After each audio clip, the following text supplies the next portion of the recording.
Go across the San Francisco Oakland Bridge, you get to Oakland. And Oakland is absolutely getting busted up right now. And if you look at some of the real estate property values, the rents, it is so low, and for good reason. I mean, what other city in the US has pirates?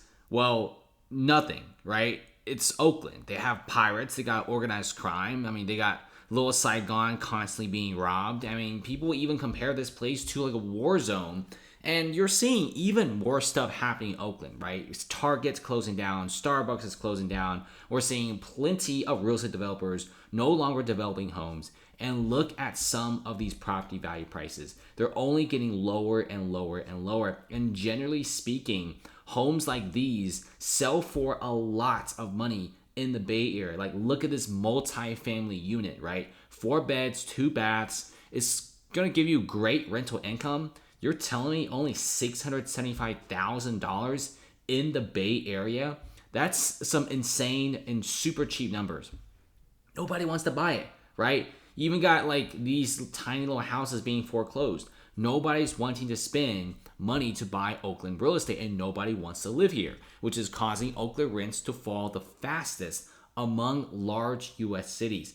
Monthly cost for a 1 bedroom in the East Bay is dropped 7.2%, while the vacancies have rised up. Now, if you look into Oakland and look what's going on, we're seeing record amounts of break-ins, record amounts of theft and robbery. We're also seeing, like I said before, the real estate value just plummeting down to the earth with some of the fattest price cuts you will ever see. Like, look at this, right? Property price, $770,000, and recently got a $180,000 price cut. This is a pretty fat unit. You do see you got like a massive garage in the front.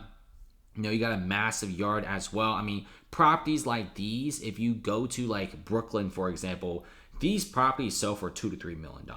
But in Oakland, for example, you know, despite it being so crime ridden, before the pandemic, it was still a big place for tech employees to live because Oakland, you know, even though it's pretty bad, the proximity to San Francisco with just the crossing of a bridge makes it very, very appealing for a lot of investors. And if you look at some of the very desirable homes near like this location where the bridge is, you do see a lot of these condos are having some of the biggest price cuts because back in the old days, no way you could get a condo, 2 bed, 2 bath, 1,000 square feet near the bridge for $650,000. And this is the 9th price cut this unit has received, with the most recent one at $20,000. This was easily a unit over $1 million because of the great location, like I said before, in the proximity to San Francisco. But now with so many tech companies already shutting down, many of these tech companies no longer exist.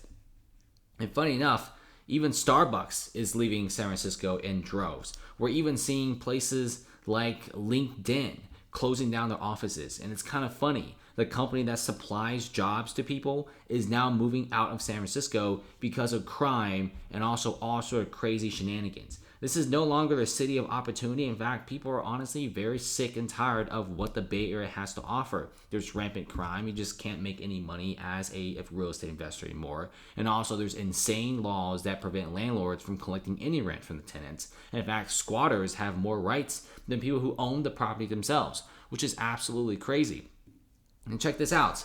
Target announces closing its stores in San Francisco, Oakland due to theft. And Target will now permanently close 3 stores in San Francisco Bay before Halloween. And they also will be closing some in Oakland as well. They're saying that crime and organized crime especially has become so rampant that even store employees don't feel safe anymore, right? Shoppers don't feel safe. And we're not talking about like a crappy, place to buy stuff. Target is, in my opinion, is still decently high end in terms of like the shopping areas. I mean, in my opinion, Target over Walmart any time of the day. And even Target's like, yeah, we can't really make any more money off this. I mean, Target's, even in Chicago, as bad as Chicago is, doesn't close down, right? Chicago is pretty bad, but there's still a lot of big brick and mortar retailers that are willing to stay because they're making a lot of money. And shoplifting is no way as bad as San Francisco. Crazy thing is, San Francisco is a very small city. It's a peninsula, basically. It's surrounded by water on 3 sides.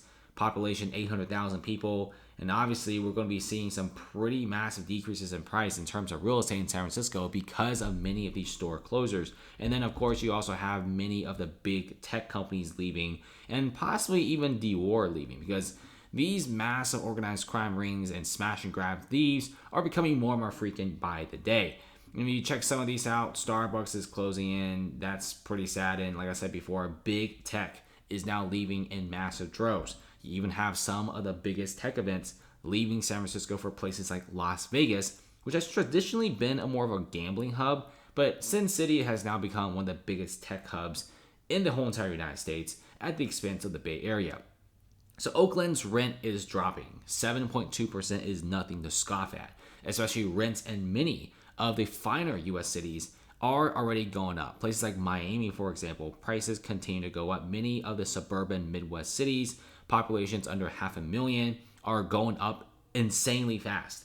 Rents are actually going up in the U.S. and in most cities. And you're telling me Oakland has now dropped almost 10% in a very short amount of time? It's something just not to laugh at. In fact, it's extremely concerning to see this kind of stuff. Now, I'm sure the San Francisco police is doing what they can, but like I said before, the crime is so rampant in San Francisco and Oakland that they simply just can't manage all of it. Now San Francisco has kind of woken up to the situation like, okay, this is getting out of control. So many stores are closing. Landlords aren't happy. Investors aren't happy. Maybe it's time to do something, but in my opinion, it's a little too late. You already have so many companies already signing new leases in other areas in the U.S., and that is just hundreds and thousands and millions of square feet being lost to other cities. San Francisco really screwed the pooch here at this point. Okay, they had a really good thing going for them, and of course, they become just way too lax. And plus, I doubt the people who get caught are going to get any type of prison time. In fact, many of them are just going to get let out anyway. San Francisco is a fantastic place. I say this in every video because it really is, right? It's a very unique vibe. It's a place, it's a city that you can't get anywhere else.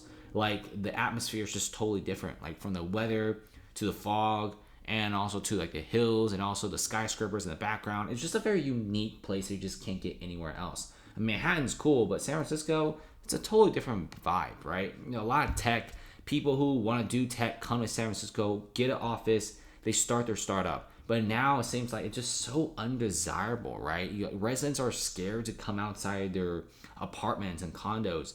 Real estate developers no longer make money. 2 massive skyscrapers have now went to foreclosure. They're not going to build anything. Construction companies are gone.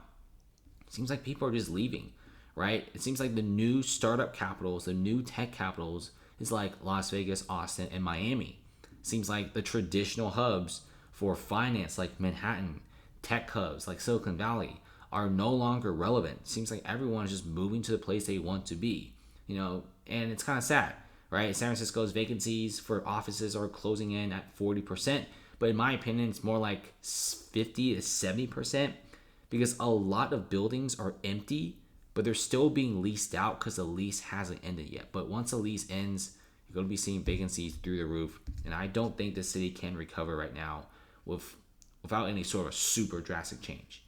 Thanks for watching, guys, and see you later.